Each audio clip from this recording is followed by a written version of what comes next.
The Benin Bronzes, a tale of art, conquest, and return. In the heart of West Africa, there once stood a kingdom of extraordinary power and culture, the Benin Kingdom, known for its deep connection to its ancestors, gods, and history. For centuries, the kingdom flourished in what is today Edo State, Nigeria. The Oba, the divine ruler of Benin, held unmatched authority, and under his reign, the kingdom achieved remarkable artistic and cultural heights. At the center of this rich kingdom was the royal palace, a source of wealth, power, and artistic mastery. Inside its sacred walls were treasures unlike anything the world had seen, bronzes. They were no ordinary objects. They were works of art, cast in bronze and brass, portraying the kings, warriors, and spiritual figures of the kingdom's past. Using a technique called lost wax casting, Edo artisans created these intricate sculptures with astonishing detail, reflecting the glory of the Benin Kingdom. For the people of Benin, these bronzes were sacred.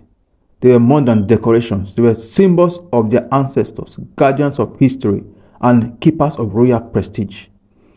Each plaque and sculpture told a story of triumph, courage, and faith, passed down through generations. These bronzes adorned the walls of the palace, a reminder of the kingdom's greatness and its ties to the gods. But all of that changed in 1897. Tensions had been growing between the British Empire and the Benin Kingdom. The British, hungry for control over the region's wealth and trade routes, saw Benin as an obstacle to their imperial ambitions. In January 1897, British officials set out to visit Benin City. Despite warnings that the Oba of Orame was performing sacred rituals and could not receive them. This warning was ignored and the consequences were devastating. Benin soldiers protecting their kingdom ambushed the British delegation, killing several of its members. This incident was the spark that set off a tragic series of events known as the Benin Punitive Expedition. 1 month later, in February 1897, British forces launched a full-scale invasion of Benin City. Armed with superior weapons, they overcame the kingdom's defenses. The royal palace, the spiritual and political heart of Benin, fell. What followed was an act of monumental cultural theft. The British soldiers looted the palace, seizing thousands of bronzes and other priceless treasures. These artifacts, crafted over centuries, were loaded onto ships and transported back to Britain. Among the treasures taken were plaques depicting kings, warriors, and deities, each one a masterful expression of Benin's history and spirit. The Oba of Orame fled, but he was eventually captured and exiled to Calabar, where he spent the rest of his days in captivity. His kingdom, once one of Africa's greatest, lay in ruins, its treasures scattered across Europe. The Benin bronzes were dispersed to museums and private collectors around the world. The British Museum in particular acquired a large collection, while other pieces found their way to institutions in Germany, France, and the United States.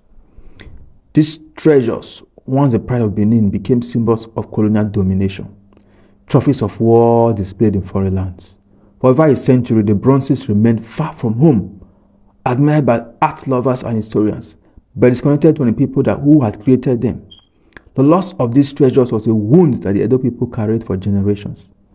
But the story did not end there. Over time, the Edo people began to call for the return of their stolen heritage. Scholars and activists from around the world joined the cause, advocating for the repatriation of the Benin bronzes. These objects were more than just beautiful works of art. They were cultural treasures that belonged to the people of Benin. In recent years, this movement gained momentum. Some museums and private collectors began to return bronzes to Nigeria, acknowledging the wrongs of the past. The return of these bronzes is seen as a step towards healing the deep wounds inflicted by colonialism.